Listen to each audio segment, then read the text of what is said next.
নবগ্রহের মধ্যে অন্যতম হলো শনিদেব, কারণ তিনি দ্বাদশ রাশিচক্রের দশম এবং একাদশ গৃহের অধিপতি। তাই কর্ম এবং কর্ম ফলদাতা হলেন শনিদেব। জন্মকুণ্ডলিতে শনিদেব যদি শুভ থাকে তাহলে একজন জাতক কিংবা জাতিকার জীবনে সুখ, সমৃদ্ধি এবং কর্মজীবনে সফলতা আসে। কিন্তু শনিদেব যদি অশুভ অবস্থায় থাকে তাহলে শত চেষ্টাতেও কর্মক্ষেত্রে সফলতা আসে না। শনিদেব একটি রাশিতে 2.5 বছর অবস্থান করে এবং যে রাশিতে অবস্থান করে ঠিক তার আগের রাশি এবং পরের রাশিতে তার প্রভাব থাকে, আর সেজন্যই শনিদেবের 7.5 প্রভাব থাকে, অর্থাৎ 7.5 বছরের প্রভাব থাকে। অন্যদিকে শনিদেব কোনো রাশির সাপেক্ষে অষ্টমে বা চতুর্থে থাকলে সেই রাশির উপরে শনিদেবের ঢাইয়ার প্রভাব থাকে, অর্থাৎ 2.5 বছরের প্রভাব থাকে। তাই সব মিলিয়ে নবগ্রহের মধ্যে শনিদেব হলো অত্যন্ত গুরুত্বপূর্ণ গ্রহ, যা আমাদের জীবনের উপরে ডাইরেক্ট প্রভাব নিয়ে আসতে পারে। আর এই গ্রহ যদি শুভ অবস্থায় না থাকে তখনই কিন্তু বিভিন্ন সমস্যা তৈরি হতে পারে। আগামী 11ই ফেব্রুয়ারি 2024 শনিদেব অস্তমিত হচ্ছে এবং আগামী 35 দিন অস্তমিত থাকবে কুম্ভ রাশিতে। 18ই মার্চ 2024 পর্যন্ত থাকছে অস্তমিত এবং তারপরেই উদয় হবে। অস্তমিত কথাটা শুনে হয়তো আপনারা একটু অন্যরকম ভাবছেন, শনিদেব কি করে অস্তমিত হয়ে যাবে? আর এর কারণ হলো রবিদেব কুম্ভ রাশিতে গোচর করবে এবং গোচরের আগে থেকেই রবিদেব শনিদেবের ডিগ্রিগত কাছাকাছি চলে আসবে। রবিদেব হলো এই বিশ্ব প্রকৃতির উজ্জ্বলতম নক্ষত্র, তবে জ্যোতিষশাস্ত্রে একে গ্রহদের রাজা বলা হয়, কারণ তিনি নবগ্রহকে পরিচালনা করেন। তিনি হলেন সূর্য নারায়ণ। তাই সূর্যদেব যদি একটি কুণ্ডলিতে শুভ অবস্থায় থাকে তাহলে সেই জাতক কিংবা জাতিকার মান সম্মানের বৃদ্ধি ঘটে, এবং রবিদেবের যদি কাছাকাছি কোনো গ্রহ চলে আসে সেই গ্রহ নিষ্প্রভ হয়ে যায় আর তার কার্যক্ষমতা অনেকটাই কমে যায়। ঠিক একইভাবে শনিদেব রবিদেবের কাছাকাছি আসবে আগামী 11ই ফেব্রুয়ারি থেকে 18ই মার্চ পর্যন্ত। তাই এই সময়ে শনিদেবের কার্যক্ষমতা হ্রাস পাবে, আর এই অবস্থাকে বলা হয় অস্তমিত অবস্থা। তাই শনিদেবের অস্তমিত অবস্থায় আগামী 35 দিন কিরকম প্রভাব নিয়ে আসবে আপনার রাশি সাপেক্ষে সে বিষয়ে জানার জন্য এই ভিডিওটির শেষ পর্যন্ত আপনারা দেখবেন। নমস্কার বন্ধুরা, আমি ডক্টর সুব্রত আচার্য আর আপনারা দেখছেন আপনাদেরই প্রিয় channel Shri Subrata astrological consultancy. আজ এই ভিডিওতে আমরা জেনে নেব যে শনিদেবের অস্তাগত এই অবস্থানে আগামী 35 দিনে কি প্রভাব নিয়ে আসবে আপনার জীবনে। তবে তার আগে বলে রাখবো, চ্যানেলে যদি আপনারা নতুন হয়ে থাকেন তাহলে চ্যানেলটি অবশ্যই সাবস্ক্রাইব করে দেবেন, পাশে থাকা বেল বাটনটি প্রেস করবেন, ভিডিও ভালো লাগলে বন্ধুদের সঙ্গে অবশ্যই শেয়ার করবেন। ভিডিও সংক্রান্ত কোনো প্রশ্ন থাকলে অবশ্যই কমেন্টস বক্সে লিখে জানাবেন। তাই সময় নষ্ট না করে আসুন শুরু করা যাক আগামী 35 দিনে আপনার রাশির জন্য কতটুকু পজিটিভ বা কতটুকু নেগেটিভ প্রভাব নিয়ে আসতে পারে।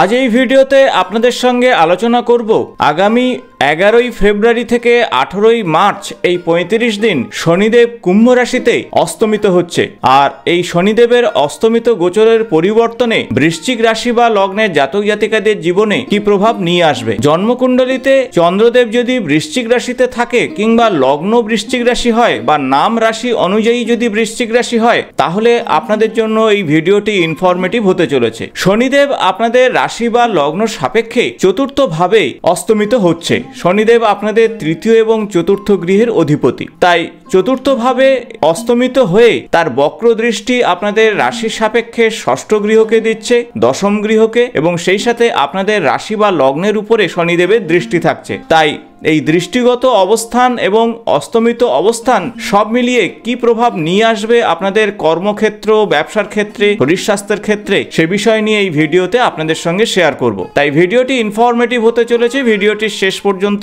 আপনারা দেখবেন। প্রথমত, চতুর্থ ভাবে শনিদেব অস্তমিত হচ্ছে। চতুর্থ ভাব হলো আপনার গৃহ, আপনার মাতা, আপনার গাড়ি, আপনাদের গৃহগত সুখ সবকিছুই বিচার করা হয় এই চতুর্থ ভাব থেকে, এবং সেখানেই কিন্তু শনিদেব অস্তমিত হচ্ছে। তাই পারিবারিক জীবনে অবশ্যই খুব মেপে ঝুঁকে আপনাকে কথা বলতে হবে। পরিবারের সঙ্গে ঝগড়া বিবাদের মধ্যে জড়িয়ে পড়বেন না, কারণ এখানে শনিদেব অস্তমিত হওয়ার জন্য পারিবারিক সম্পর্কের অবনতি ঘটতে পারে। মায়ের শরীর স্বাস্থ্যের প্রতি খেয়াল রাখুন, মায়ের সঙ্গে ভালোভাবে আলোচনা করুন, অথবা নিজে ঝগড়া বিবাদের মধ্যে না গিয়ে মুখ বন্ধ করে থাকুন, আর সেটাই কিন্তু পজিটিভ রেজাল্ট নিয়ে আসবে। গুরুজনের সঙ্গে অবশ্যই ভালো ব্যবহার করুন, আর সেটাই শনিদেব প্রসন্ন হবেন। শনিদেব চতুর্থ ভাবে থেকে সেখান থেকে আপনাদের রাশির সাপেক্ষে ষষ্ঠ ভাবকে দেখছে। ষষ্ঠ ভাব হলো ঋণ, রিপু, শরীর স্বাস্থ্য, শত্রুতা এবং চাকরির পরিশ্রম সংক্রান্ত বিষয়ে বিচার করা হয়। শনিদেব এখানে দৃষ্টি দেওয়ার জন্য কিছুটা নেগেটিভ প্রভাব তৈরি হতে পারে।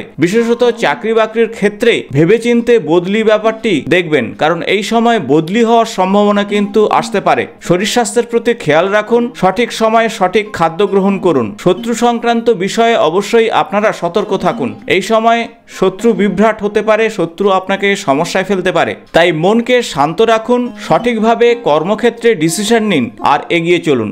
ন্যায়ের পথে এগিয়ে গেলে আপনারা অত্যন্ত পজিটিভ রেজাল্ট পাবেন এই সময়। শনিদেব চতুর্থ ভাবে থেকে তার সপ্তম দৃষ্টি আপনাদের রাশির সাপেক্ষে দশম ভাবে থাকছে।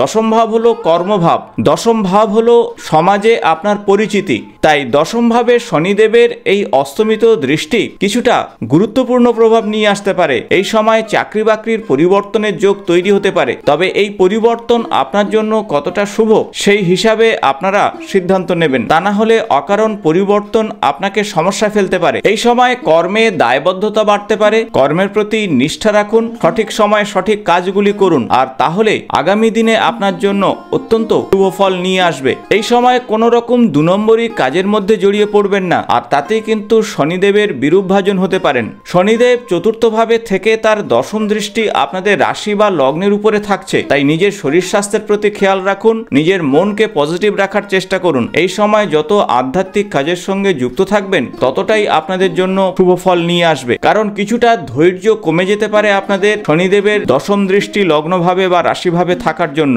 তাই সব মিলিয়ে বলা যেতে পারে শনিদেব চতুর্থ ভাবে থেকে তার তৃতীয় দৃষ্টি, ষষ্ঠ, সপ্তম দৃষ্টি, দশম এবং দশম দৃষ্টি লগ্নভাবে থাকার জন্য বেশ কিছু ক্ষেত্রে শুভ ফল এবং কিছু কিছু ক্ষেত্রে নেগেটিভ ফল নিয়ে আসতে পারে। এখন বলবো কি ধরনের উপায় বা টোটকা করলে শনিদেবের নেগেটিভ প্রভাব থেকে আপনারা মুক্তি পাবেন। সেক্ষেত্রে প্রথমত বলবো শনিদেবের উদ্দেশ্যে সরষের তেলের প্রদীপ নিবেদন করুন শনিবার করে। তাছাড়া দরিদ্র মানুষকে আপনার সাধ্যমতো কিছু না কিছু দান করুন। অসত্য গাছের গোড়াতে জল নিবেদন করলে অত্যন্ত শুভ ফল পাবেন। হনুমানজির পূজার্চনা, হনুমান চল্লিশা পাঠে আপনাদের জীবনে সুখ সমৃদ্ধি আসবে। শনিদেবের বীজ মন্ত্র প্রত্যহ সন্ধ্যার সময় জপ করলে অত্যন্ত ভালো ফল পাবেন। সেক্ষেত্রে ওম প্রাম প্রিম প্রোম স্বাহা শনিশ্চরায় নমঃ এই মন্ত্র 108 বার করে জপ করুন। আশা করব ভিডিওটি ইনফরমেটিভ হয়েছে। ভালো লাগলে বন্ধুদের সঙ্গে শেয়ার করবেন। আগামী ভিডিওতে নতুন কোনো রাশি বা লগ্নের বিষয়ে আপনাদের সঙ্গে আলোচনা করব। আজ এই পর্যন্ত, নমস্কার।